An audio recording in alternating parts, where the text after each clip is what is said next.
नजदीक का शिव मंदिर हो, उस शिव मंदिर में जाकर मात्र शिवलिंग का स्पर्श कर लेना। आप में से कितने लोग हैं जो शंकर जी के मंदिर में जाकर चंदन की 3 उंगलियां शिवलिंग पर घुमाते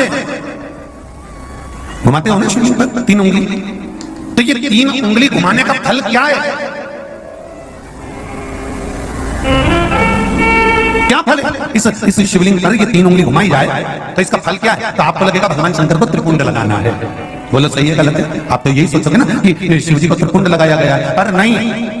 शिव महापुराण की कथा कहती है, ओम शिव महापुराण की कथा ये सागर में जो चल रही है, इसमें आप अगर विद्येश्वर संहिता को या पार्वती खंड को निकालोगे या आप स्कंद पुराण का या लिंग पुराण की कथा को उठाकर देखोगे तो उसमें वर्णन आता है जब कोई पुरुष, नारी या बच्चा अगर चंदन लेकर गया है, अष्टगंध लेकर गया है, या जल चढ़ाने के बाद चंदन भी नहीं है, अष्टगंध भी नहीं है, लाल चंदन भी नहीं है, और मात्र उंगली से 3 लाइन खींचता है, उसका मतलब त्रिपुंड लगाना नहीं होता। उसका मतलब होता है कि उसने एक पार्थिव शिवलिंग का निर्माण कर पूजन कर ली है। यह फल प्राप्त,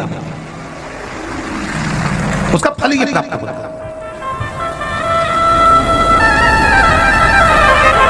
अब आप कभी तक सोचते थे कि हमने तो चंदन लगा दिया, हम तो भगवान को चंदन की लाइन खींच, हम भगवान को त्रिपुंड बनाकर आए। त्रिपुंड नहीं, भगवान शंकर को आपने त्रिपुंड लगाया वो अपनी जगह पर, भगवान शंकर को जो आपने 3 लाइन खींची है, हाथ का जो स्पर्श कर घुमाया है, इससे पार्थिव शिवलिंग के निर्माण का फल प्राप्त हो जाता है।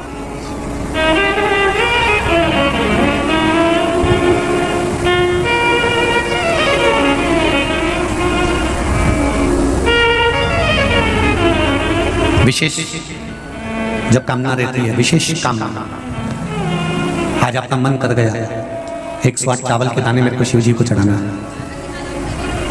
108 चावल के दाने मुझे शंकर भगवान को चढ़ाना। विशेष आज आपके मन में कोई मनोरथ बड़ा है, कोई कामना बड़ी है, और बाबा से आपने विनती करी कि मेरा ये कार्य अटक रहा है, आप पूरा करोगे, मुझे विश्वास है। 108 चावल के दाने चढ़ाना है।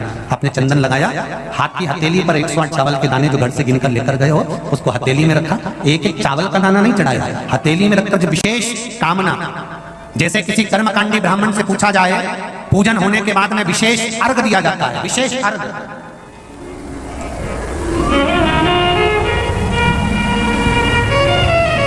उसी तरह विशेष कामना के लिए तो महापुराण की कथा चल रही है, बार बार नहीं मिलेगी। और जितने लोग आस्था पर सुन रहे हैं, जितने लोग फेसबुक यूट्यूब पर सुन रहे हैं, वो भी ध्यान लगा। पुण्य शिव महापुराण की कथा की ये 3 बेलपत्र में 3 पत्तियां होती हैं।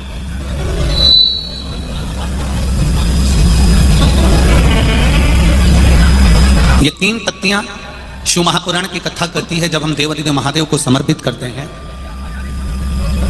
जब हम भगवान शंकर को ये 3 पत्तियां समर्पित करते हैं, तो हमारा वर्तमान, हमारा भविष्य और हमारा पूर्व का किया हुआ जो भाग है, वह भी केवल एक बेलपत्र जब हम भगवान शंकर को समर्पित करते हैं, तो हमारा वर्तमान, हमारा भविष्य और हमारा भूत जो निकल गया, वो तीनों ही भगवान शिव उसको संवार देते हैं। मात्र एक बेलपत्र का फल इतना प्रबल है कि एक बेलपत्र मात्र भगवान शंकर को समर्पित कर देने से हमारा निश्चित समय, अवधि, गणना सब स्वीकार कर लेते हैं भगवान शंकर।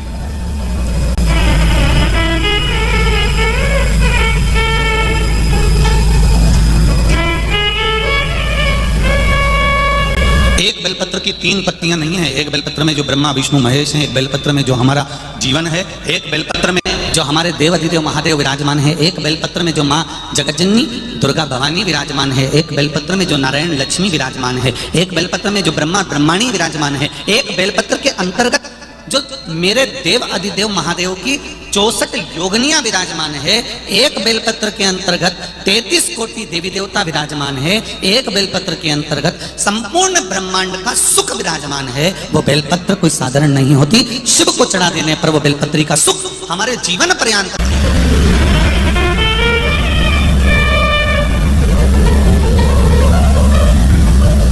केवल एक बेलपत्र हमने जो देवाधिदेव महादेव को समर्पित करी, उसका सुख हमको अपार सुख प्रदान कर देता है। पुण्य 3 तरह से होता है, एक मन से, वचन से और कर्म से।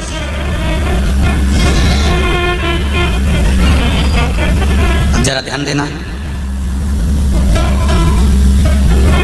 मन से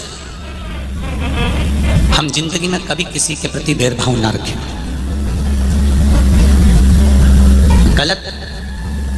अगर भोजन किया है तो हम गलत सोचेंगे, पर यदि भोजन करने के बाद भी हमने अगर भगवान के चरणारविंद का मात्र थोड़ा सा चरणोदक, थोड़ा सा अमृत तत्व ग्रहण कर लिया है, तो जो हमने भोजन ग्रहण भी करा है और मालूम पड़े कोई गलत जगह का भोजन कर लिया है और हमने शंकर भगवान पे चढ़ा हुआ वो जल थोड़ा सा हमने पी लिया है, तो हमारे भीतर अगर गलत भोजन चले भी गया है तो ये निश्चित है उस भोजन को शिव का चढ़ा हुआ चरणों तक पवित्र कर देता है, गंगा का जल मानकर उसको शुद्ध कर देता है।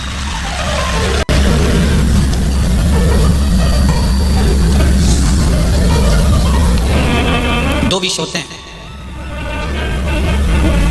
दो तरह का विष होता है। एक विष भोजन में मिलाया जाता है और एक विष कानों में मिलाया जाता है। जरा ध्यान देना मालेगांव वालों और जितने लोग